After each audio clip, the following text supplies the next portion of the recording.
He's going to text me, and that's why I have my phone out, sir. Okay, great.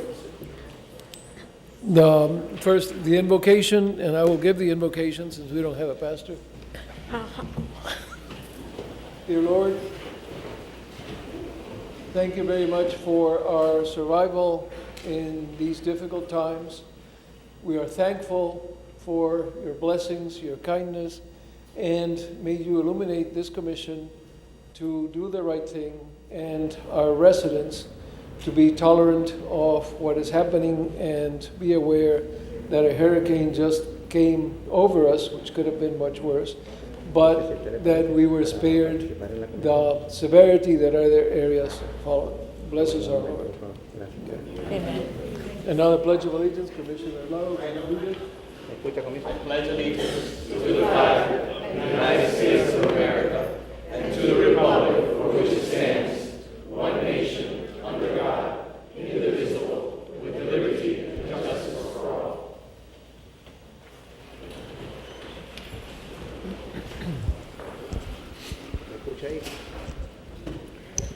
Daisy Bias is here. The first item of business is a hurricane update and report. And I have, I'm sure we all have, received many. Mr. Mayor, well, sorry for interrupting. Go ahead, sir. go ahead. Do you mind if I? Please do. The mayor, before the mayor makes his remarks, I just want to make sure everyone understands what's happening today. There was a September 12th commission meeting which was canceled because we're in a state of emergency by the emergency powers of the mayor. He set a special meeting for today, starting at 3 o'clock, which is where we are. He is going to hear a report on the hurricane response, and he's allowed members of the public to speak for 1 minute regarding that. Please fill out your forms. The reason why it can only be 1 minute is we then have a number of time-sensitive items from the last commission meeting which have been continued. Those are items F3, F4, F6, and I1 from the prior commission meeting, as well as a couple additional add-on items, one relating to a FEMA resolution that needs to be adopted, and one relating to appointment of special masters, two actually relating to appointment of special masters. There will also be a brief discussion regarding the status of annexation. In addition to that, at 4:30, there is a required special assessment hearing that needs to begin on several special assessments that have been publicly noticed, and then at 5:01, the city will go into its budget hearing that's statutorily required, so the city has to proceed with that. So that is why the mayor is hearing this matter first. Every other item from the commission meeting on September 12th has been continued to the September 26th commission meeting. And with that, I would turn it back to you, Mr. Mayor. Thank you very much, Mr. City Attorney. I'm not going to say what's happened to us lately because we're all very much aware of the severity or lack thereof of the storm, but we suffered a lot. We suffered a lot. We are known as a canopy city. Unfortunately, part of that canopy are ficus trees. In 1993, before many of you were born, I was mayor, and we replanted 3,000 trees, replacing the ficuses that fell down with live oaks, and those that we did not replace because they had not fallen down fell down this time. We have, or I have, and I know many of my fellow commissioners have, received complaints about how we were cutting down trees that looked healthy. We had many trimming crews out in the city, and we've had it for a long time. 2 crews, Madam City Manager.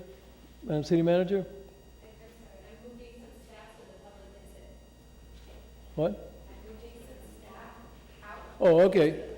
But we have had permanent crews trimming trees in Coral Gables. 6 thank crews, heaven. sir. We have What? 6 crews all year 6 long trimming. trimming crews in Coral Gables all year long, and look what happened to us.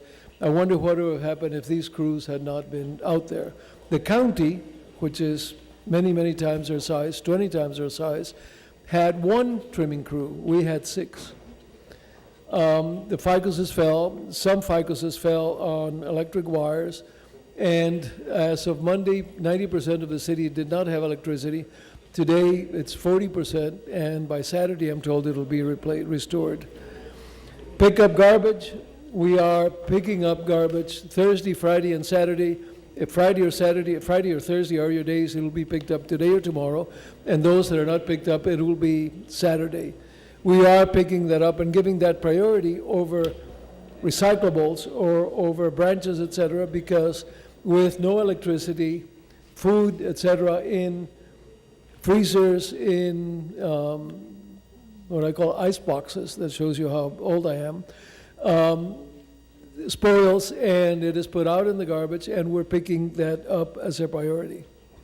FP&L has done a fine job in the recuperation of restoring of power, but I have comments on FP&L which I will speak about after I call Mr. The representative of FP&L, wherever he is. He's over here, sir. Oh, He's here. would you like to come and speak to us about FP&L and its effort? And then please stay up, because I would like to make comments that I already have spoken to you about. But please come up and give us a report. And Charles Knight, from FP&L speaking. Yes, Commissioner. Mayor, if I may, I was just notified, Madam City Manager, the video stream is not working online, so. if there's any- Because we don't have fiber due to the storm, we're taking the recording minutes, but we're not able to go live. Perfect, okay. Go ahead, Mr. Knight. Thank you, Mr. Mayor, Honorable Mayor, Commissioners, Madam Manager, Mr. City Attorney. My name is Charles Knight, Area Manager, External Affairs, 4200 West Flagler Street, Miami, Florida. As I think almost all of us know, Hurricane Irma was unprecedented by almost every measure. Its size, destructive power, and slow movement. Every inch of FPL's 27,000 square miles and 35 counties of our service territory have been impacted by this storm. We have a restoration workforce of more than 21,000, one of the largest in the history of our country, responding to the worst storm in our company's history. In fact, we have more than 1,000 restoration workers, including 400 vegetation workers, working out of our Central Dade staging site that supports the city of Coral Gables. We anticipate that the 45% of our customers in Coral Gables who have not yet been restored will get their power back on by the end of this weekend. However, many will have their lights back on well before that time. The exception would be to the areas that have received severe damage and cannot safely receive electricity. The top critical infrastructure facilities in the city are up: City Hall, courts, hospitals, fire stations, and police. By the end of today, all of the main feeder lines that serve the city will be restored. And now we are working on the secondary lines, what we call the lateral lines, that serve the neighborhoods and businesses of the city. Today, 2 FPL special crews are working side by side with Coral Gables Fire Rescue to locations where trees are blocking roads and wires, power lines are tangled in those trees, to safely address those situations and allow the road clearing crews for the city to do their good work. As many of us know, the vast majority of the power outages in Coral Gables are due to trees and vegetation. But rest assured, we will continue to work 24 hours a day until every last customer has their lights back on. And just to put this into context, we have restoration workers from more than 28 states in Canada here to help us. The great thing about the utility industry is that we come to each other's aid and assistance in difficult times. As we work to restore power to customers impacted by the storm, we urge any customers who have electricity-dependent needs and are without power to call 911 in a life-threatening situation. Check availability and capabilities of local shelters. They may have AC, medical supplies, staff and services to assist people with special needs. And as we have urged all customers before, during, and after this storm, continue to have a plan for backup equipment and power to help get you through the restoration period. Thank you very much for the opportunity to address this commission.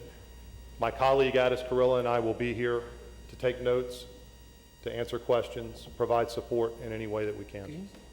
Thank you.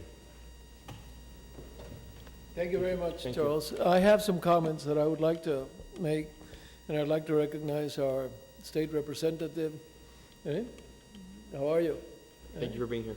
Thank you for being here. I am very disappointed. I congratulate you for the efforts in restoration, but I have many comments regarding these efforts and also what led us to this juncture.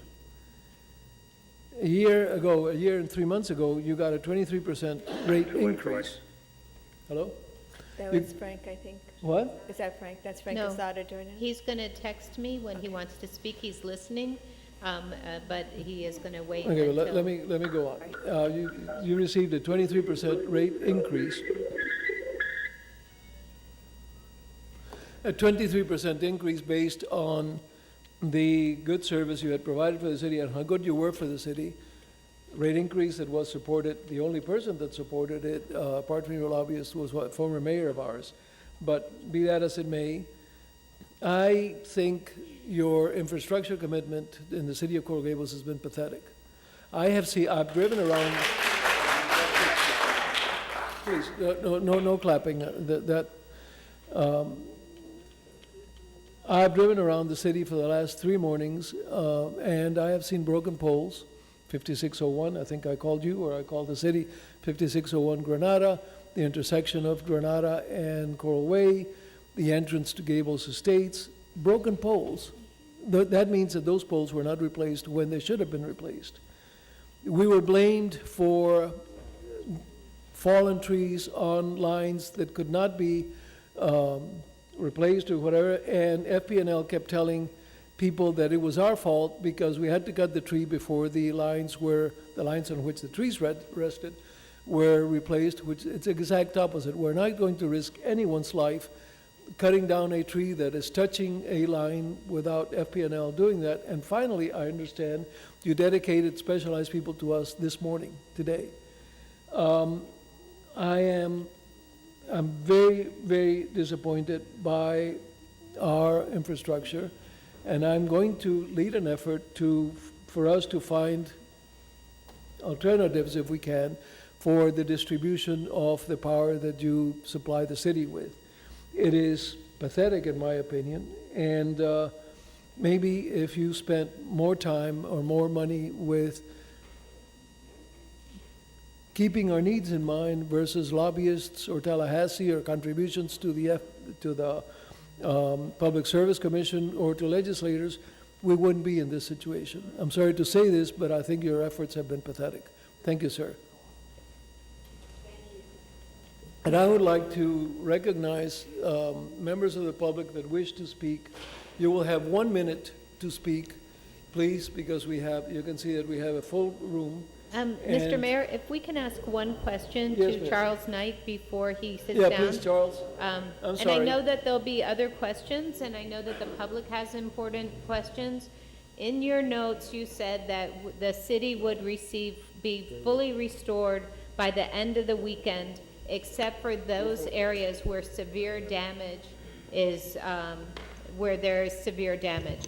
Can you geographically identify for us where that severe damage is so that our residents can prepare for that rather than hoping that they will be one of those that will be fully restored? If there's knowledge where it is, we need to get that knowledge out. Okay, it's an excellent question. It can be after the meeting, but I just know that that is something that the commission will want to know. Yeah, but if I may, Mayor, just for 1 second, I think the mayor touched on a very important issue that a lot of the residents that are here today may not be aware of. I wasn't aware of it, so I'll be honest with you. And that was the issue of specialized crews. A lot of the people that are in the room today do not have power because they fall into that category where we lack specialized crews. And those crews have to be provided by FP&L or an outside agency, and it deals with the entanglement, am I correct? The entanglement of certain wires in the larger trees where FPNL does not want to touch it. So we found out about that, what, 2 days ago, or was that a day ago? I found out about the need for request, first of all, we requested Yes. specialized crews. We found out that it was really an EOC issue. We pushed for EOC. We put additional pressure on FPL, and we were then notified this morning that those specialized crews are here. But it was not without severe, intense pressure to make sure that they arrived. That was around the time that you called me and asked me to reach out in Yes, the sir. county. To me, I think that's a failure on our part. And I take some responsibility for that, because for FPNL not to make us aware that they won't touch certain lines 5 days after the hurricane has happened, and I'm finding out about it. I wish I would have known about it 5 days ago, and I would have reached out to the county I'm sorry, before. Commissioner, they were blaming us I for know. them not touching those lines. Blaming So- us, which is so what worse. So what I'm saying is that I think those are examples of issues, lack of communication, where instead of blaming other people for why things aren't getting resolved or why you can't attack a certain problem that's sitting out there, a low-hanging fruit, now we have two groups. We should have, not two groups, we should have 10 groups dealing with these issues here in Coral Gables. I mean, again, like we said before, the people here pay immense amount of taxes. They deserve that type of service. And to say now, after 5 days, we are starting to have these two crews dealing with these specialized concerns, I think we fall short. And we should have addressed it before. We have local companies like Mastech, Coral Gables headquartered Mastech, which have Multi-billion-dollar companies. hundreds and hundreds and hundreds of people and trucks on standby. And I got to be honest with you, I've driven around the whole city the last few days, and I'm not seeing as many trucks as I'd like to see out there. And so, Please, please. and one thing, we get a lot of communications Keep from our order. residents. Keep order. We get a lot of communications from our residents saying that. And look, somebody could have the bad luck that nobody's passed by their house, but I've been all around the city and I just haven't seen the presence and the manpower that I would like to see out there.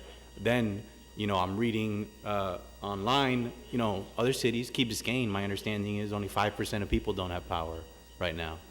And I'm trying to understand why Coral Gables is the sort of black sheep here. Why are we the ones with 50% of And people the easy thing there is just to blame it on the trees. Right. But, But listen, not the answer. I have family that lives outside of Coral Gables with no tree debris or virtually no tree debris, and they don't have power either. So there's going to be causes for every instance. I get that. I understand you made the point about the enormity of this storm throughout the state, about the tug on your resources. We all understand that. Nobody's trying to be unreasonable. But we have an entire community without power, and when there's finger pointing going on, instead of manpower and resources being put out there to deal with it, it doesn't solve problems. We need to get to the business of solving people's problems, not pointing fingers. And I spoke to you earlier, and I told you my chief concern. I've gotten, in the last 24 hours, we all have, constant stream of communication from residents. FPL says I don't have power because you, the city, have not cleared the trees. I've driven around the entire city. If I can drive around the city, your trucks can drive around the city. We need to get resources out there, and we have local companies ready and willing to roll out the resources. So we need to get this done. Yes, And but, excuse me, the problem is not getting to the trees. The problem is that we are not going to touch those trees until their specialized crews remove those wires from the trees, and they only dedicated those crews to us today. absolutely. Today. So that's Major that's problem. like Absolutely. I was mentioning Today. before. So we've basically spent 4 days pointing fingers at each other, and they were saying that it was our fault. And again, it's very easy to point the finger at somebody or at a city, but at the end of the day, you got to get out there, roll your sleeves up, and get the job done. Why don't we listen to the public, and then we'll make And then, comments. We'll reserve us for comments. with- Let's listen to the public. I understand, sir. Commissioner Casada has emailed, and as a reminder, he is in the hospital with No, I know, his yeah, father-in-law who'd had a heart attack. Otherwise, he would have made Right. the effort of, he would have been here. He asked a couple of questions, if I may. Please ask whether the cities with underground lines have also experienced power outages for the same amount of time. That's one question. And then he has two other ones, if I may. So the question of undergrounding and the restoration experience for those that have underground lines citywide. Okay. Another excellent question, Madam Manager. I don't have specific information on restoration times for cities that have underground infrastructure. I can certainly get you that information, but I don't have that information I readily mean, available. I can answer for you, and I don't work for FPNL. I mean, the answer is no, obviously. I mean, when you have, that's the purpose why everybody spends those big dollars to go underground. I mean, it just makes sense, correct? I mean, Well, yes, Commissioner, you're correct. I would say underground infrastructure, and again, this perhaps is a conversation for another day when we're not in a restoration situation, but there are trade-offs with overhead and underground service. well, I'm gonna have, just so you, I'm gonna have that, I wanna have the discussion later amongst my colleagues, have it very, later. very briefly, but I wanna bring it up and make a request to staff in reference to undergrounding, because every person that I've touched over the last 4 days when I've walked this city has requested a simple answer, simple request. Why are we not undergrounding, or why are we not finding out how we can underground the lines in the city? So that's gonna be a discussion for later, but I want you to be And, prepared. Let's have it later, but let's hear from the public. And at this Commissioner point. Lago, Commissioner Casada joins you with that. He has another question. But if you all are going to take that at a later time, I'll postpone take it at a asking We'll that later discuss it question. after the public. Okay, thank you, Charles. Thank you. Maria Cruz, first So, person to come. You just have a 1 minute, reminder. Ms. Cruz. 1 minute each, and it's not because what you say is not important, it's because we literally have to move on to something at 4:30 that's also important, not as important, but statutorily required. Statutorily required. I Go can ahead, go Ms. very Cruz. fast. Welcome. Very fast. Well, first of all, I understand that FPNL hasn't worked up to speed. But you know what? FPNL is not the only one at fault here. What this city, what these residents have been complaining about is not just FPNL. Okay, we have zones in this city that were flood identified, yet this city did not come through with sand for anyone. Sandbags. People were told that they were living in flood zones. This city did not do anything about it. One. Number two, there are people that do not have electricity today. And guess what? Very, very needy elderly, people with special needs. This city has not done almost anything except for Commissioner Lago, who's been around trying to get ice anywhere he could find it. Where have we taken care of those people? When and how? You know, I'm tired. I know this is Coral Gables, but you know what? Coral Gables can take care of their people too. Thank you, ma'am. Time. And we're not Hialeah, and we're not Sweetwater, Thank but you. we need to Ms. take Thank care you, of Ms. them. Cruz. Time. We understand that. Thank you. The next, Can I Daisy respond to Fuller. the one issue with regard to a flood zone, though? Any place it was, I live in a flood zone.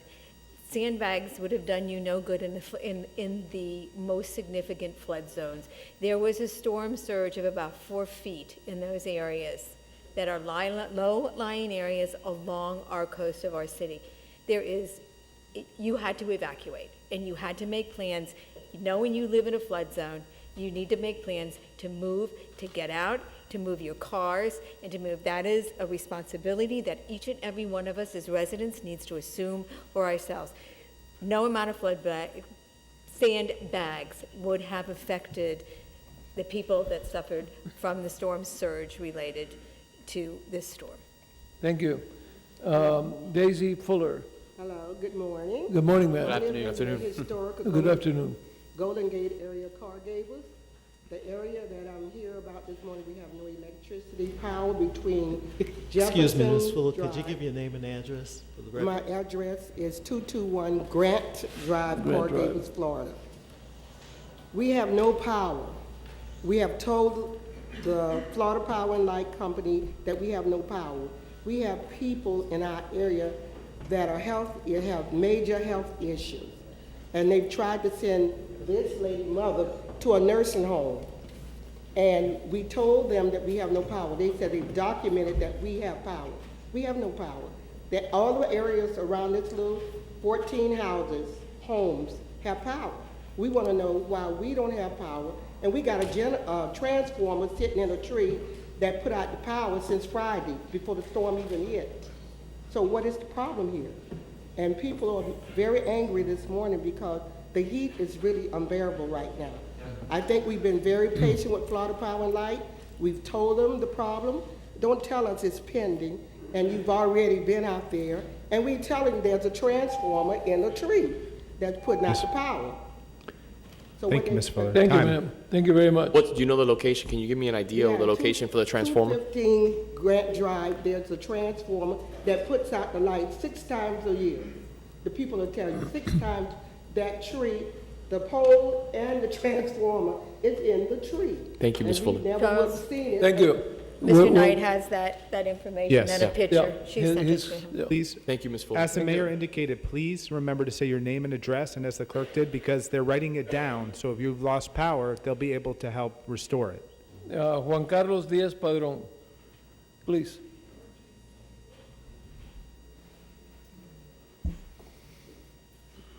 Good afternoon, Commission. A couple of things I want to say. Number one, Name and thank you address. to... Name and address. sorry. Address. Juan Carlos Diaz-Padrón, 1520 Algardi Avenue. Thank you. Thank you, Mayor, and thank you, Commissioner Vince Lago, for being on social media, sending updates through post Irma and pre-Irma. It was very, very useful. Even today, the reason how I found out about this meeting is through Commissioner Vince Lago through Twitter. Very dissatisfied that the city did not send an email letting us know of the special commission meeting, and even through the city's Twitter account.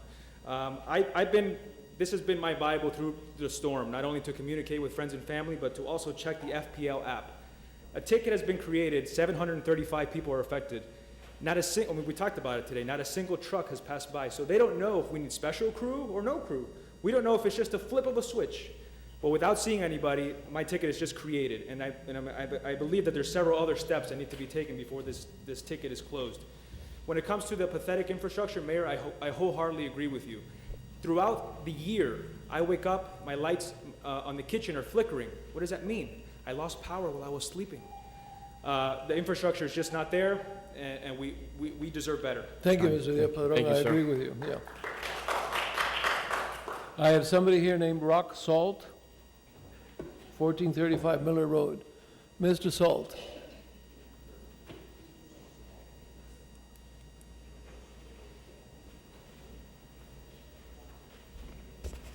My name is Terrence Rocksalt, 1435 Miller Road in Coral Gables.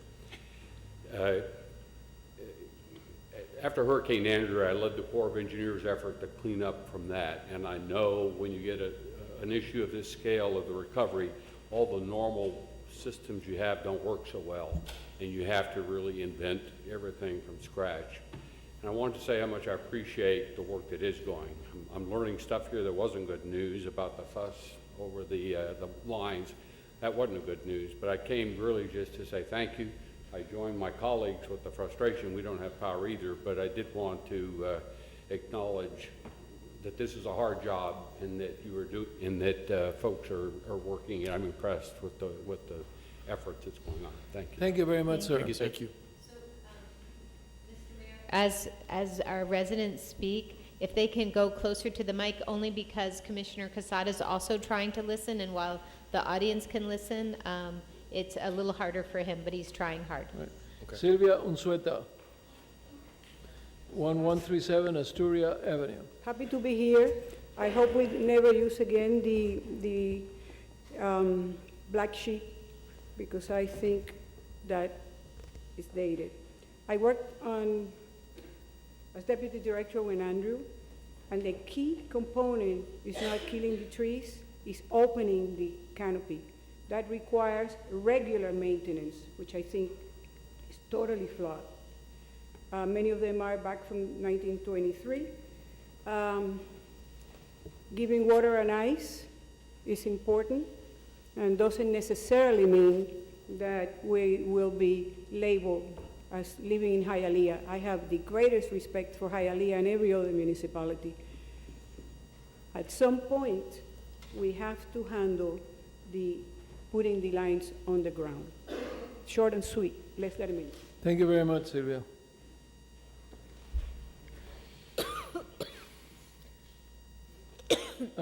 Lourdes Sanchez, 66 Campina Court.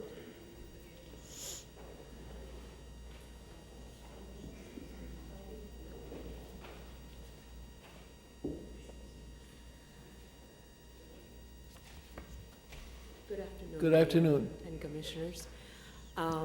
I have come here with my neighbors. My home is at 66 Campina Court, and all of my neighbors in the Campina, as well as Ponce de Leon area, have been affected by this, and we have not seen a truck pass by. I have a transformer in the back of my yard and wires in the back of my yard. I own Society Cleaners, which is on 8th Street and Ponce de Leon, and that power was restored immediately, as was most of 8th Street. I feel that since we have been part of City of Coral Gables for, well, my father before me, for over 50 years, that we would have our power back, certainly faster than even the 8th Street area. But nothing has been done. I have seen no trucks at all in our area, and I have already, well, all our refrigerators and all of our things are gone. No. Thank you Thank you very much, ma'am. Can I Thank ask one you. question? Is there power to any of Coral Gables north of 8th Street? No. The entire neighborhood is out? The one on one side of Ponce de Leon is lit. Okay. Our side of Ponce Which, de Leon. your west or east The of side, Ponce? the side is the east side. The east side is on. The east side is on? Yes. No.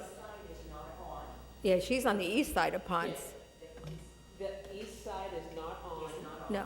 The west side is on. Okay. The west side is on, And so my it's. island is, I live on a little Yeah. island. Right. That's No, I know Campina where Court. it is, perfect, yeah. Okay, thank you. Thank you. All right, the next is Gema Piñon, 339 Alessio Avenue. Good afternoon. Mr. Mayor and Commissioners. Thank you for your leadership. Thank you, Vince, for calling me and letting me, or texting me and letting me know about the meeting today. Can you get closer to the microphone? I can't hear you Is very that well. closer? Is that better? Yeah. Okay. I commend you, Mr. Mayor, for your comments about Florida Power and Light. I too have not seen one single truck. And Mr. Knight, with all due respect to you, we cannot call 911 because we do not have any service. And I understand that FPNL shares lines with AT&T. So I think that one of the things we need to do is better planning, not being so reactive, but being proactive, planning for hurricanes. I think the underground cables are an excellent idea, and also alternative sources of energy, whether it's with solar panels or another company that can be competitive with FPNL, because basically FPNL holds us hostage. And it's not the city's fault. The commission has done an excellent job. I agree with you. It's not about the trees. I mean, we could probably do a better job pruning them. But thank you very much for your leadership. Thank you very much, Ms. Piñon. Thank you. Next is Carlos Sardinas, 48 Fonseca Avenue.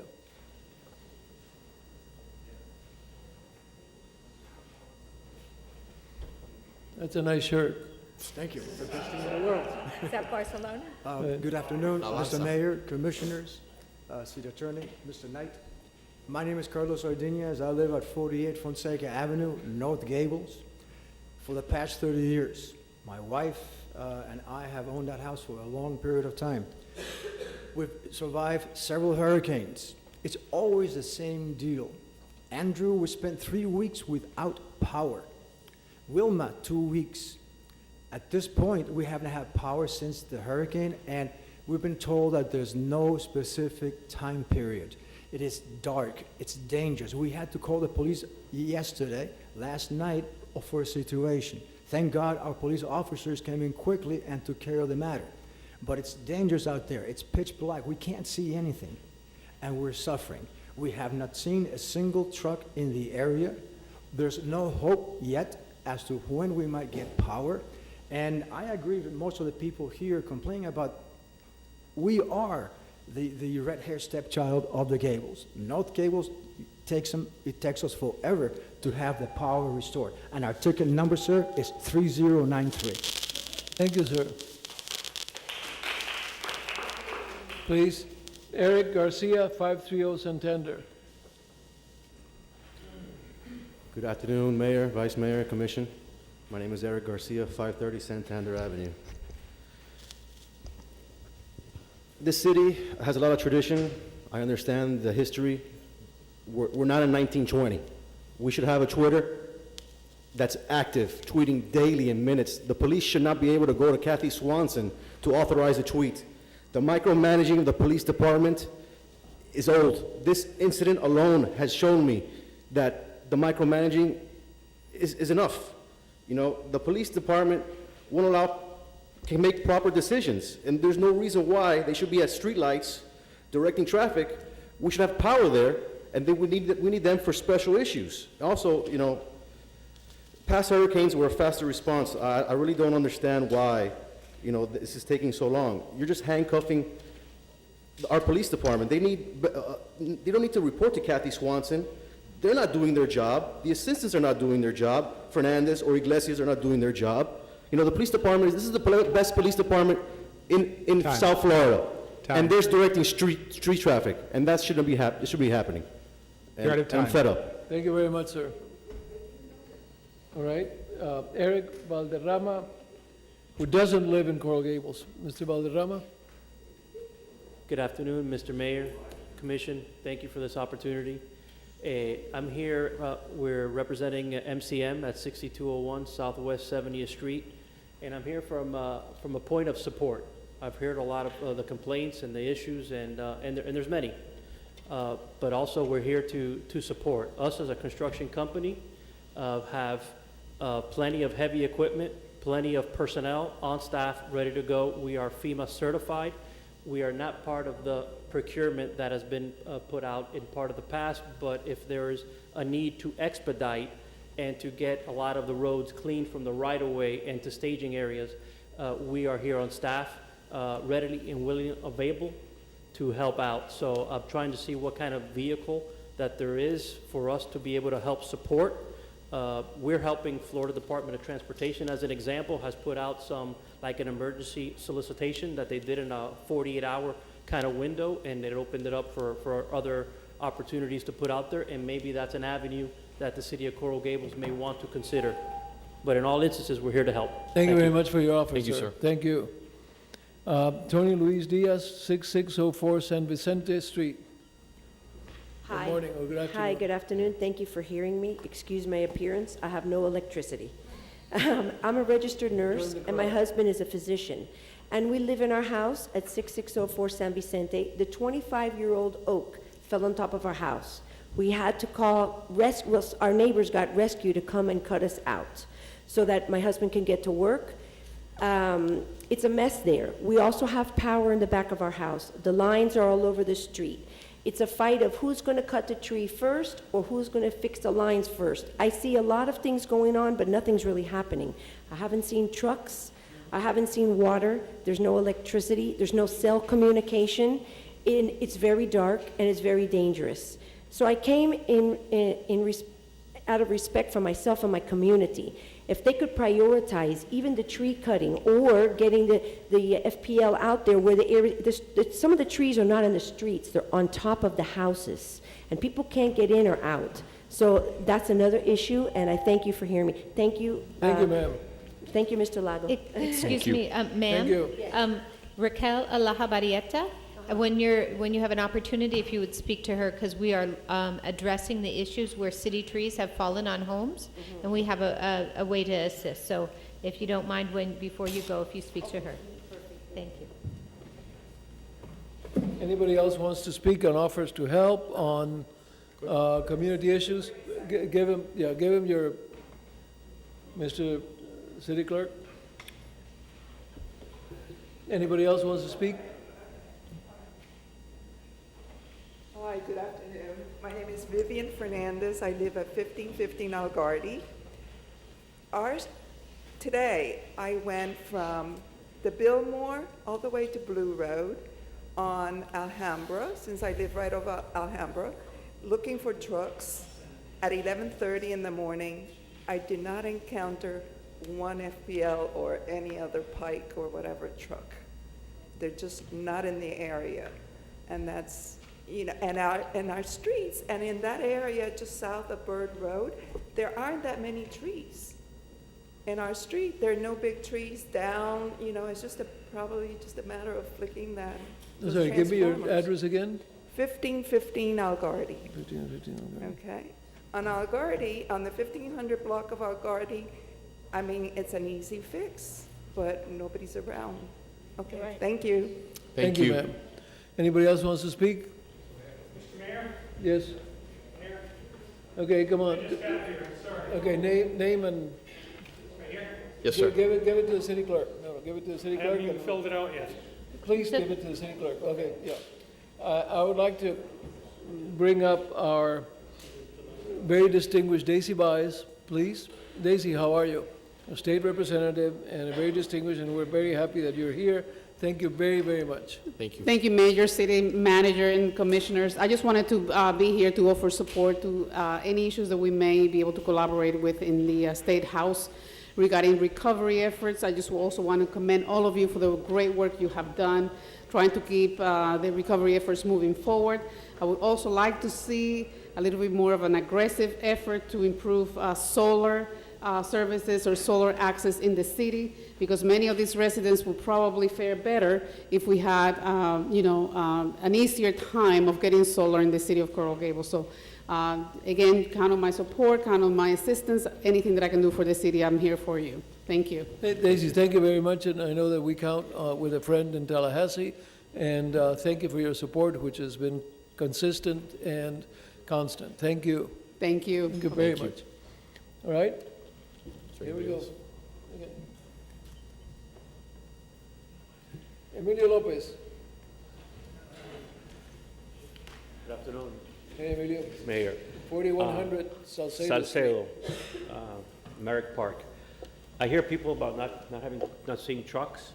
At 9:15 this morning, we went by, I took a left on Bird to go south towards, went right by Coral Gables High School. I saw 25 trucks there. About 20 people standing around with nothing to do. So I don't get it. On the one hand, we don't have trucks, and we got 20 that look like orange trucks lining all the way almost from Lejeune almost to Havana Harry's. What are they doing there? I mean, I don't understand. So I just think we have a lot of work to do. Coordination seems to be lacking across many dimensions. So just wanted to share that with you guys. Thank you, Emilio. Adi Azabal. Yes, sir. Hi. Good afternoon, everybody. My name is Adi Aswade. I'm at 1439 Garcia Avenue. I've got 3 points to make. Some of them have already been made. The first point, I want to thank Coral Gables. By Tuesday evening, everything was cleared. You could go drive anywhere and all the roads were cleared. Second thing is what everybody has said, there are no trucks. I don't see lines coming up. But the third point I want to make is why does Coral Gables have so many new trees planted, which have all fallen down, and not taking care of pruning the older big trees? That's my question to the Coral Gables Commission. Thank you. Thank you. Let me address that. The trees that fell down are not new trees. The trees that fell down were trees planted in 1926 by our founder, George Merrick, who wanted a quick canopy, and he planted ficus trees, which don't have roots, deep roots. They spread out, and those are the ones that fell. You will see the huge trees that fell. Right. Okay. Okay. Thank you. Isabel Sardinas. There you go. Good afternoon, everyone. Thank you so much for hearing all of us. 48 Fonseca Avenue, I have lived there with my husband also for 30 years. I want to say that I have seen hundreds of trucks, not FPL, and I'm sorry. They have been from all over the United States at the dog track. They are not working 24/7. We have seen them 2 nights ago. They were all vacant, resting at night, waiting.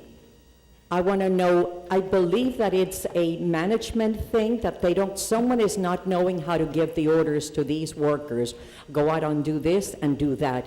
We have spoken to a few people out of state, and they have told us about the bureaucracy, how much that they have to wait for FPL to give them the permission to go ahead. And they have come from very far. They have come from Indiana, from New York, from all over the states, and left their families, and they're willing to work, but they have to work for FPL to give them the order. We have people that have had open heart surgeries in our neighborhood, and they have no power, no electricity. Thank you ma'am. very much. Thank you. Jose Munoz, 4501 University Drive. Good afternoon. First, I want to thank Commissioner Lago, Commissioner Mena, and the manager for responding to some of the emails I sent out yesterday and this morning. A couple of points I want to make, because you guys have heard a lot of the same thing over and over today again. I guess the trees that are on the power lines, I really want to understand why we need Miami-Dade Emergency Operations or somebody like that to come and, and take care of those trees. Why is it that the city itself cannot procure a contractor to be able to handle that removal? I mean, if you drive around, and if we're relying on the county, quite frankly, if you drive in some parts of the county, a lot of the parts of the county still have trees in the middle of the street. So if we're going to rely on the county for those removals, I think we're in a tough spot, and we got a long road ahead of us. The second thing, I think to your point, Mayor, we have a lot of these old ficus trees that were in 1926. I know we're trying to protect our canopy, but let's just go ahead and get rid of those trees. I mean, Let me tell you something, and stop the clock. In He agrees. It gets 1993, when I became mayor the first time, we planted 3,000 live oaks, replacing the thousands or hundreds of ficus trees that fell down, and the ones that we didn't replant at that time fell down this time, so we're going to do that. Yeah. Go ahead. Appreciate Start the that. clock again. And then just, I hope, as playing a little Monday morning quarterback like all of us are, is that for the next time this happens, for next year, that we have some contracts in place to be able to address this a lot better, learn from the experience. Thank you, sir. Thank you very much. Thank you. Anyone else wants to speak? Nobody else? Well, thank you very, very much. I would like to make a comment or respond to all of you. And I would like to have the commission, and I'll make the motion if I'm allowed. I'll pass the gavel, but I Pass won't. that gavel. I would like for somebody to make the motion to ask our city attorney to look into enforcement actions against FP&L. It is, I think, a disgrace that our infrastructure has deteriorated to the point that it has. I think that it is a disgrace that they have not kept up with us and with the needs for Coral Gables. And I hear comments about north of 8th Street, no trucks, north of 8th Street, Algardi, other streets. And I think that I would like to have the commission instruct our city attorney to look into enforcement actions against FP&L. Do I have a second to that motion? I'll Do we second. have a All those in second? favor? Aye. Aye. Aye. Thank you. Commissioner I'd like to- Casala? Commissioner Can I- Quesada, second. He wanted to second it, sorry. Oh, So it's Vicky, clear give me a at the end. second. I wanted to, All in favor, aye. Can I just say, are you done? Just a couple of words. Yes. In this I'm is- sorry, that passed. Yes. Yes. Go yes. ahead. And this is to FP&L and Charles Knight, and, I know that you are only an employer, but the employee that's here to listen to what we have to say. But I ask you sincerely to go back to the people that run FP&L and tell them that we are tired of being dependent on a monopoly for power in this state that does not, in a public service commission, that does not force FP&L to behave or to have the policies and procedures in place to ensure that when there is problems along this line, along our lines and our grid, that they are taken care of. Mrs. Fuller came and showed you a picture of a transformer that's buried in a tree. How do you not go out and fix that? How do you not go out and fix that? Somebody has to have told you. Somebody has gone out numerous times to fix that electricity. And you know what? The damn transformer still stays in the tree. The How can entrance you do to that? Gables Estates, The same thing. The same 5601 thing. Granada. Yeah, I mean, these are problems that you deal with on a regular basis. Where is your quality control? Where are your processes? Where are your people? Where are your systems? You spent millions of dollars to defeat Solar. the solar bill. millions of dollars to try and defeat the solar bill that thankfully passed. You weren't successful. Take those millions of dollars and put them back into your company and run a company that doesn't run as a monopoly and is answerable to no one. Thank you, Vice Mayor. Commissioner Lago? I'm sorry. Go ahead. Commissioner, may I say Commissioner Casada course. just Yeah. texted me? He wants to make sure that FPL understands how much people suffer when we don't get a reasonable price from FPL for undergrounding. Yeah. So he joins you that's in what I your wanted concept to- on that's what undergrounding, sir. I'm happy that Commissioner Casada made those comments because I've been giving it a lot of thought lately, and I think the mayor's comments and the vice mayor's comments were strong enough in reference to FPNL. My comments are going to be more geared towards everybody here knows that I have solar in my house, and the benefits of solar and what this city has done to make solar as easy as possible to attain in South Florida. I think we are the premier city when it comes to allowing people to have solar in their house. I mean, we've removed all permit fees for solar. We've expedited all permits in relations to solar, but we still have the big giant FPNL fighting us every step that we can. Can So- FPNL shut down your solar? Well, right now, I mean, yeah, right now I don't have electricity because I don't have the backup battery yet, which hasn't been allowed to be sold in the state of Florida yet. There's a lot of legal wrangling, Okay, and there's yeah. a lot of lobbying For the efforts going on. benefit of. Just like with the tiles, the solar tiles from Tesla, it's the same situation. They haven't been able to get the approvals in the state of Florida. I don't want to get into hypothetical reasons, but we all know why a lot of things are occurring. I really think that we as a city, we as a commission, we need to pass a resolution today. And that resolution has to be one that asks our staff and gives our city manager the latitude to hire an outside consultant to look at undergrounding our existing lines. I have been doing some research over the last few days. Again, I have nothing else to do. So during that time, I've been doing a little research with the help of Martha, and we found out that there are a few cities that have undergrounded their lines already in Miami-Dade County. I have a resolution from North Bay Village. I know it's a small community, but they did it. We also have, different articles of municipalities in Miami-Dade County, in Broward, which have taken those steps, like Coconut Creek.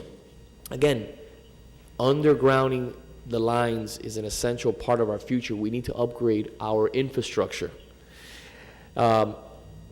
Like the mayor mentioned at the beginning, FPNL received a 23% rate hike approval over the next 4 years. Where's all that money? Where's all that money going to go? Are they going to increase infrastructure? I mean, I know they're increasing, obviously, profits, but if we're going to be held accountable as elected officials, we need to hold FPNL accountable. And that's the bottom line. Because when I receive a phone call, and I know that every single person on this commission has received them, when I receive a phone call from an elderly 103-year-old woman who hasn't had electricity and is living in heat, Oxygen, yeah. and her issue is oxygen for 5 days, and I visit her, my heart breaks that I can't resolve her issue for her. Who doesn't feel broken when you reach out to somebody and they have an issue that you can't resolve, and it's basically out of your hands. No matter how powerful you are or the elected official that you are, you have no power at this instance. Will you make a motion?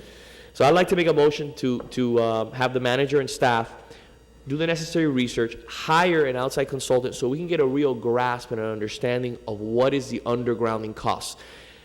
In the other cities that have done this, it's been paid 3 ways. I want to be You have a second already, sir. Okay. with I want to be Commissioner upfront. Quesada. I want to be upfront because every person that I visited over the last few days in their homes, they've all asked me the same thing. Hey, what's up with undergrounding? Can we do it? There's a cost that will be borne to the residents. Okay, let's be honest. To the city, and FPNL will pay a portion. And I agree with you 100%, and the motion has been made and... And seconded by Commissioner Casada. Yes, seconded by Commissioner Casada. Will you call the roll, please? Commissioner Lago? Yes. Commissioner Mena? Yes. Commissioner Casada? He says Yes. yes. Vice Mayor Kian? Yes. Mayor Valdez-Fowler? Resoundingly yes. Can I But say- I would like to course. make a comment on that, and I'm glad that we passed that motion. But even without undergrounding, their level of support for our existing distribution network, our existing lines has been pathetic. Can I give you one more example? There is, and I wish Chelsea was here because she's out of town, and maybe Martha remembers her name. There's a resident in the city, and maybe your staff knows, that her power goes out. She lives next to Venetian Pool. Her power goes out every month for like 2 or 3 days at a time. I mean, that's unacceptable. That's unacceptable. But I mean, we can talk about those examples for days. I want to just say thank you to 2 different entities and one person who have really come to bat for the city. I want to thank Lyft.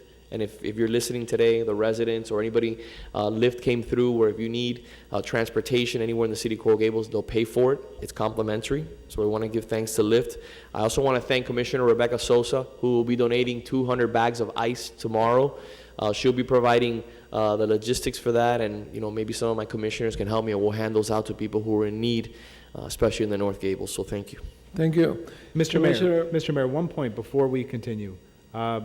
You had directed before the meeting, based on your emergency powers, that Commissioner Quesada could participate by phone. Yes, of I want to be course. clear for the record, but it would be useful to ratify that by the commission with a motion second and a Yes, vote of the is 4 there of you. a motion? Second.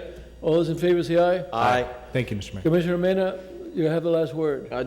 I'll be brief because I think we've covered just about every aspect of this. I just want to make a note that we've had a lot of residents from the North Gables area. I live a block from Sunset. I don't have power either.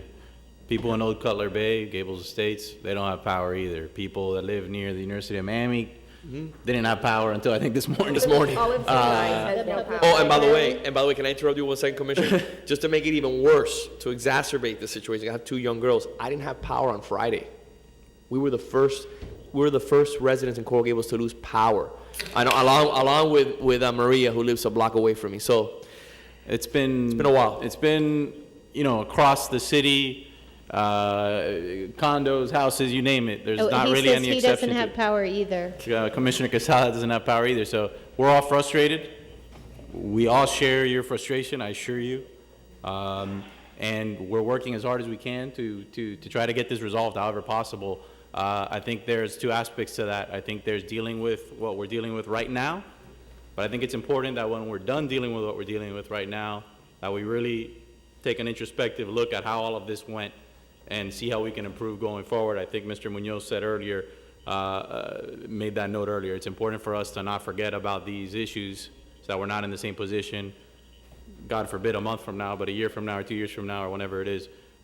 So, thank you all for your participation. One last note, there was a comment made by a gentleman earlier, Mr. Diaz-Padrón, about the city's efforts on social media. I don't know how it was on Twitter or not, but I can tell you that on all other forms of media, emails, Facebook, there's been a lot of information proliferated as best we can. We're always open to additional ways to do that. It's hard when people don't have power, but to the extent you don't, I really encourage you to follow us on all forms of social media because our staff has done a really good job of, I think, posting on Facebook in particular, Twitter, etc. We can always do better, always, but please make sure you follow us because there's a lot of helpful information on there that you might not otherwise be aware of during a situation like this. Thank you very much, Commissioner Mena. Can we ask the manager to respond to this issue of crews removing debris? Sure, we can give just why. If a tree does not have a power line in the middle of the street, those are the ones that are remaining. If you don't mind, I can have Peter Iglesias and Ed Santa Maria give you a full, all-out what we're doing with debris. We have 170,000 cubic yards of debris now. We are allowed usually one cubic yard for residents to put out in their piles. So we have 170,000 cubic yards before things start coming from the backyards. So, gentlemen, if you could give them a condensed version of where we are with debris. Very condensed. We have to move on. I mean, to I regular understand that commission we meeting. have a plan in place and we have FEMA contractors and whatever else, but there is a suggestion here that we add additional contractors. That's what I'm asking Yes. you. Okay, then What I is can- the I issue can of answer us that in- doing additional contractors? Diana, can you come forward with the process of, and the city attorney has also sought outside legal counsel knowledgeable in FEMA requirements. In order to add outside contractors that may be FEMA approved elsewhere, what requirements have to be met first in order to receive reimbursement? We haven't slowed the process, but that's a question that I'm asking her. So FEMA requires that the contractors that we use have gone through a competitive process with the city. We had done a competitive process years ago, and we have contracts in place with Ashford and Ceres for debris management and debris removal. If it has been determined that emergency exists beyond that because they cannot provide the level of service that is needed, or something is causing some kind of life-threatening situation, then you can go and try to do an emergency procurement. But until we have exhausted all of the contracts that we have in place, we should not be going to look elsewhere, because then we jeopardize our FEMA reimbursement. We will not likely be reimbursed, and so that will come out of our reserves. Well, I'd like and to it add won't to be that. reestablished. I'd like Okay. to add to that, and then obviously the commission, it's obviously a policy decision ultimately, but I'd like to add one thing. The whole purpose of these regulations is to have in place before the disaster procurement contracts in place so that we get and ultimately FEMA gets the best deal. I mean, that's the purpose of these regulations. So they prefer a competitive solicitation before the fact. In situations where that proves to be inadequate, and usually you would have your monitor, who's Widow O'Brien in this case, but your monitor make a determination that there's not adequate resources available based on the procurement we've made, then we can do an emergency solicitation. But that wouldn't necessarily be just hiring one company. Right. We would ask them to provide us bids on an expedited basis, and we would do our best to do an emergency procurement like we would do any other emergency procurement. So it's not just going out and hiring one. These regulations are here just for that purpose, to prevent one company from being able to come in. So I just want to make everyone aware of that. Now, the commission always has the policy, the right to decide to risk FEMA reimbursement on a particular procurement, but just understand that can be a lot of money. That can be a lot of money, so you just have to think about that. Right, then, are the contractors that we have in place, do they have the resources to do the work that needs to be done here, or do we need to add additional contractors? Let me say something also, that this does not prevent from those additional contractors to work as a subcontractor for our contractor. For your current contractors? Yes. So they should go to the current contractor to subcontract if we feel there's needed. And Do that you is what feel we're- that the that's what people we're that doing. are in place, do we have adequate people in place and contracts in place to address the issues within the city? We do. We This is about 75% of Wilma in terms of volume. It's really Okay. not a major event.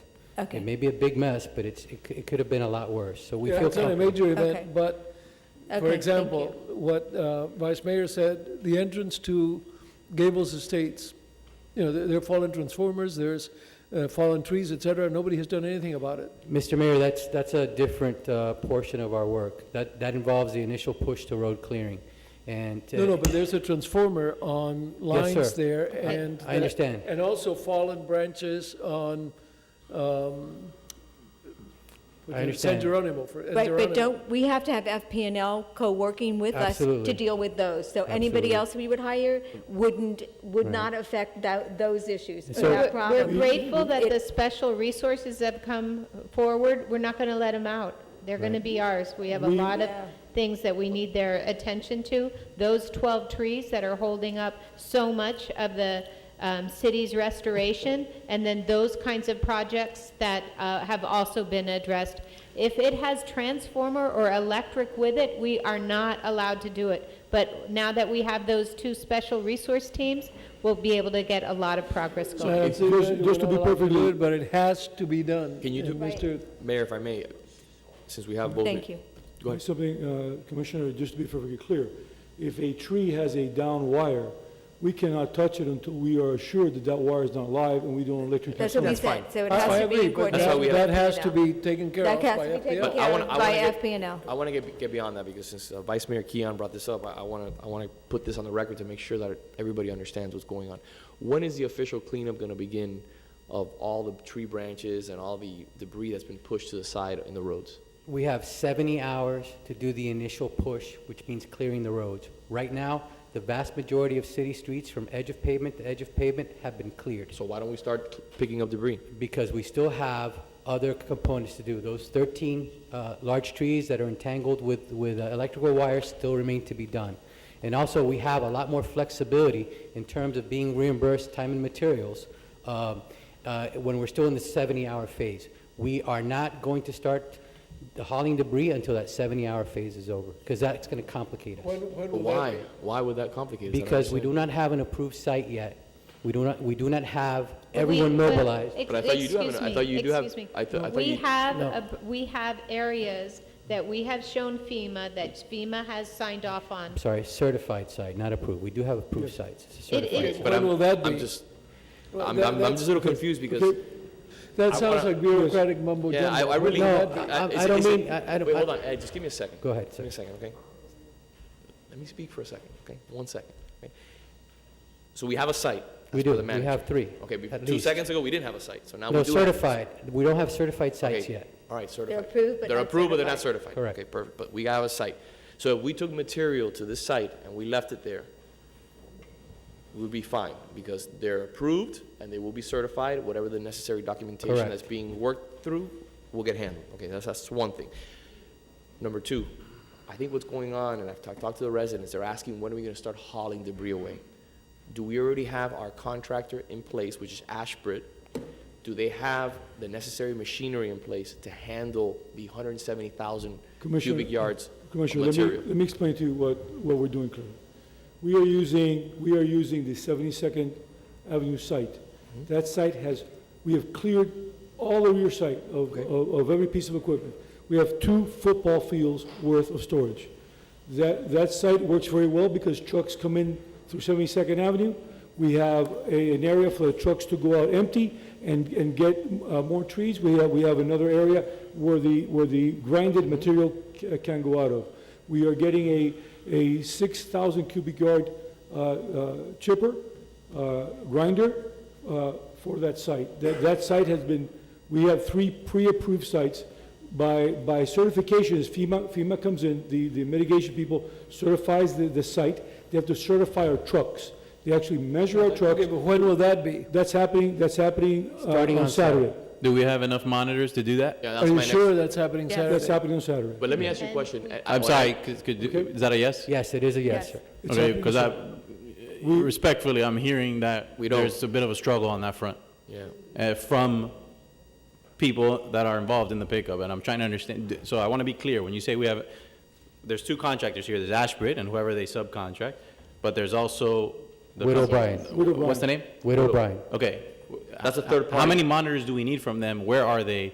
Are they here? Are they ready to move? The What's monitors status are of it? mobilizing, and we are going to be training additional monitors on Saturday. We're doing a backup just in case, the doubled redundancy in the program. And that's We and have- that's Can we great. say that this but will why start why are we? Monday? Can we say So we that are the pickup- hoping, actually start on Sunday, Okay. But why? Why can't we Why? start today? because once you do Why that, couldn't we start yesterday? because Because once you there's do that, you're timing. out of that 70-hour period. That stops. But we- Let but us- we're- but we're not- let us pick the garbage first. No, wait, but that's fine. I mean, but that has nothing. One thing has nothing to do with the other. I think Saying so, if yeah.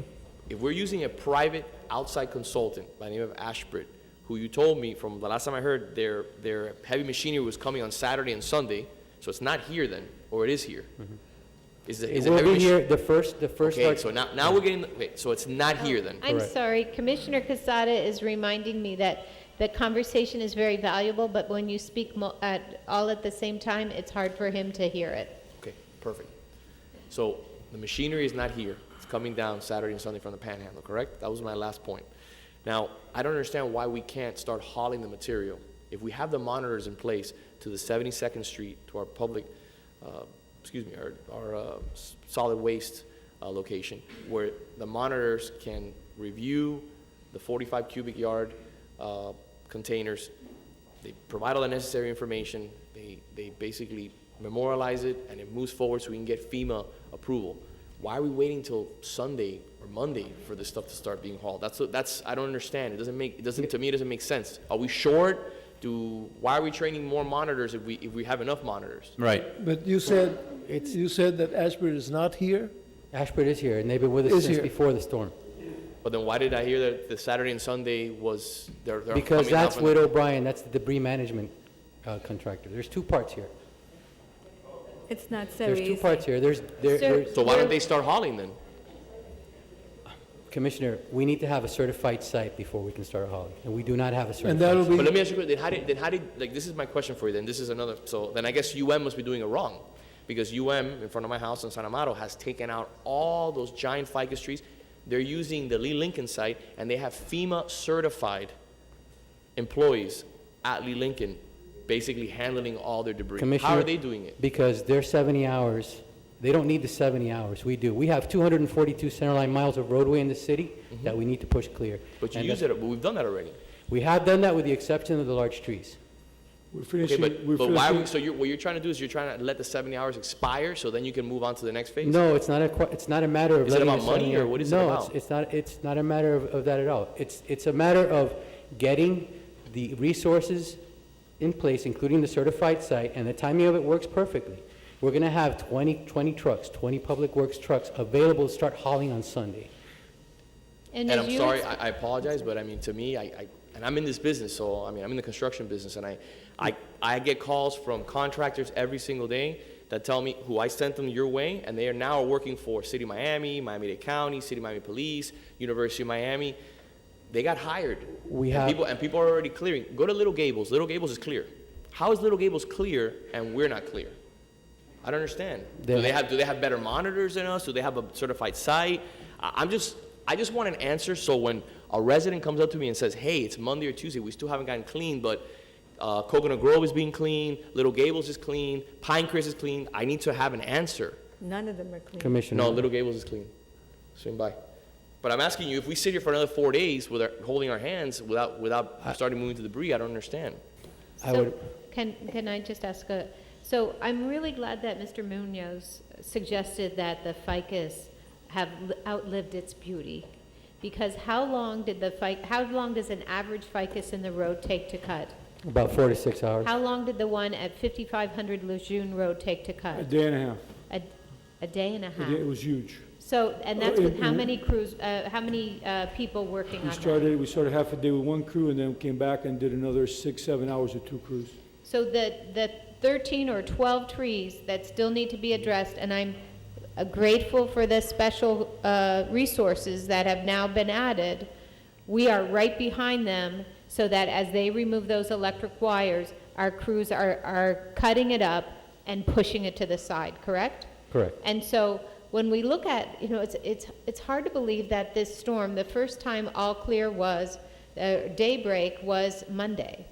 And so what you're saying is that Whittle Bryan will be here. We have a backup validator, that we have how many chippers? We have 2 and 3, another one that's coming, it's being procured right now, we're sending a PO. And that will be in 2 football field sizes of debris collection. And then the size of the pickup, the Public Works trucks that you talked about, how do they compare to the size of the the Public Works trucks that we have? They're all large trucks, so our trucks are larger typically than what contractors use, but they're 42 cubic yard trucks minimum. 42 cubic yards, and you've identified 2, which you have shown me, 2 immediate sites, and we have a third as backup, which we would rather not use because of proximity to single family. That's correct? correct, And so the idea here is that once we get that, it's been approved by FEMA, but it needs to be certified by FEMA. And yes, sir, there is bureaucracy, but I will tell you that it is not a local bureaucracy that is being dealt with. Then once they have certified, Whittle Bryant is in place, then all the hauling begins, and we'll have how many trucks for how long a period? Initially, starting on Saturday, we will have 20 trucks certified, and then we will ramp up the trucks. Our hope is to have 30 to 50 additional trucks certified by Monday. All under the FEMA-approved guidelines? So, I still want to understand You mentioned that we have a contractor who provides monitors, but we're training monitors on Saturday. I'm trying to This is in an understand. abundance of caution, Commissioner. We don't want any failures in the system. Absolutely. This is an abundance of caution. The industry right now is very, very stressed. There was an incident in Houston, and this incident has affected the entire state just about. So out of an abundance of caution, to make sure that we have the adequate resources on hand, we are training additional monitors. It is the first time in recorded history that we have ever had 2 Category 4 hurricanes back to back.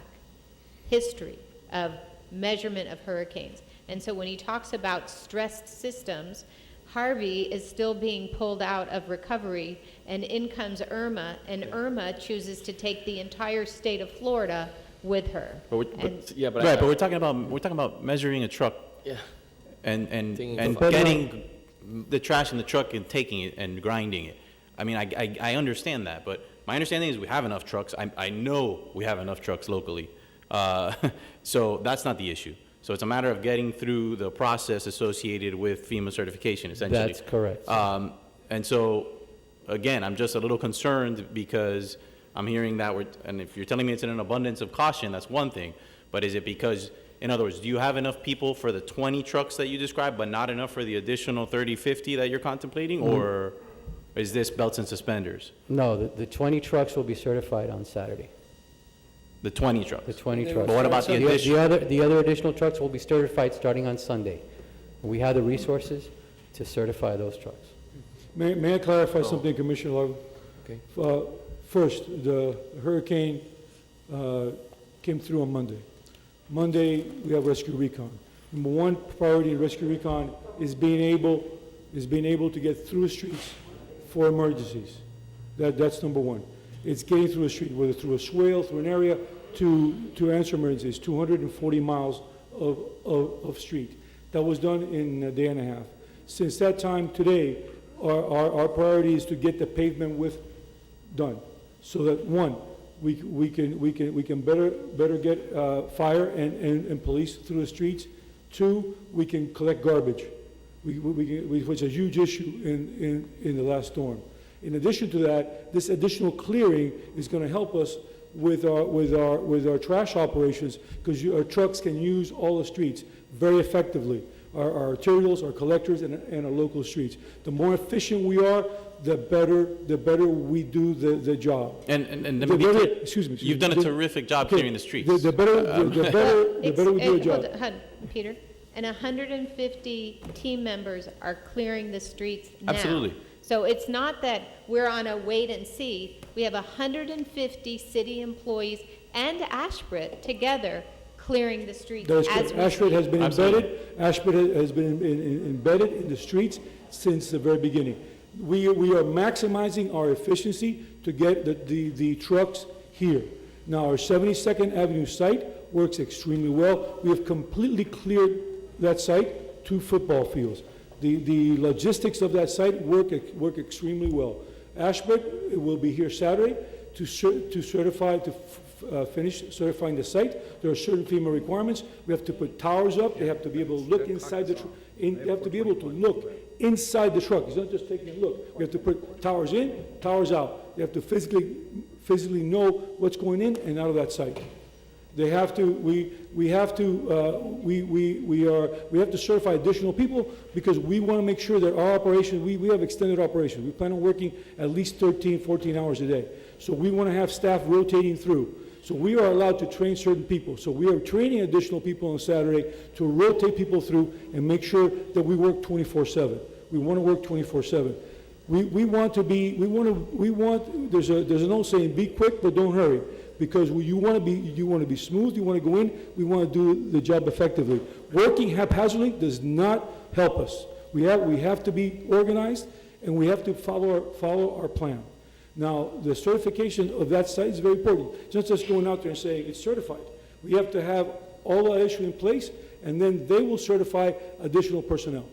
We have to certify our trucks. FEMA has been taken for a ride many times in these storms, and they don't want to do that anymore. So we are getting our 20 trucks and starting to haul with our trucks that are doing trash. And you're sure that Ashford has the resources, the capacity to serve our needs? The director has met with them this morning and has assured that just in case, we have a second company that will be there on Saturday and we are maintaining them through the beginning of the operation in case there is a glitch with O'Brien. Okay, So I'm saying that once we get a 72nd Avenue site operational, which is a fantastic facility for that, and everybody, all the contractors we've had and consultants have agreed with that. We plan on starting the site on 8th Street in Contigo Prado. That will be our second site. We want to start that site to facilitate the north side of the city. This is a plan that we have. We want to be good. We want to be coordinated, and we want to do it as quickly as possible. And this is what we're doing, Commissioner. Okay, thank you. Unless there's something else, I just wondered, do we have a projected cost of what we anticipate the cleanup will be that we will be looking for reimbursement from FEMA for? Any idea? It's at least $5 million. It's at least $5 million. How much? At least $5 million. Yeah, with the hauling operations, it's And going to be a everything lot else. more money. That's a significant amount of money that we need to ensure that we do it, and we do it right, and we do it within the rules and the regulations that are set down, as long as you believe that it will be done timely. Thank you. Unless there's something else, I would like to move on. We have a commission meeting, which should have started at 4 or whatever it is. Mr. Mayor, that clock is 5 minutes slow. I know, but it is 4:27. Wait, we didn't get a date on the expected time to complete 8 minutes, this, 8 minutes slow. to clean up. We have 3 minutes until we have to start the next. The expected time that cleanup will be finished? Yeah. The expected time that cleanup will be finished in this process under the scenarios that we've identified using the 2 and possibly the 3rd site if necessary. So if we use the 3rd site included with but the single family, because of the interest in expediting, what is the amount of time to clean up? And how much time did it take although you weren't here, how much time did it take for Wilma? Because I've heard from Andrew time and Wilma time that we're actually ahead of schedule. We are ahead of schedule. I believe Wilma's operation took months to address. My question is very simple. What is the time frame to clean this up? The first initial major push to the city, which will mean that a lot of the debris will be picked up, is about 3 weeks. Now what happens, sir, is they end up clearing out their backyards, which we want. We want landscape debris from Irma. And so the first move is what we're seeing now, but people will continue to clean up their backyards and push it out there, and we're going to continue to clean it up. I want to put something on the record. Just one last thing, please, if I may. I want to put this on the record and be very clear.